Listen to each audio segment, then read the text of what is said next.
В последнее время участились случаи несовпадения в идентификации физических лиц в системе судебных приставов. Происходит это по разным причинам.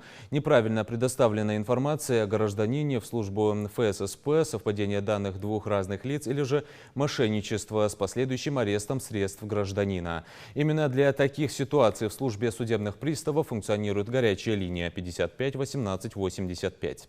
Если оператор подтвердит несовпадение, гражданин должен предоставить все требуемые документы. Представить документы, позволяющие однозначно идентифицировать гражданина. Это копии паспорта, СНИЛСа и ИНН. При этом необходимо отметить, что звонки от граждан по телефону горячей линии принимаются ежедневно. После получения документов, подтверждающих ошибочную идентификацию гражданина как должника по исполнительному производству, судебный пристав-исполнитель, возбудивший исполнительное производство, незамедлительно отменит все наложенные ранее ограничения на гражданина. В случае списания денежных средств со счетов в банках или иных кредитных организаций, а также удержания денежных средств и заработной платы или иных доходов гражданина, ошибочно идентифицированного как должника, судебным приставом-исполнителем будут приняты меры к возврату денежных средств.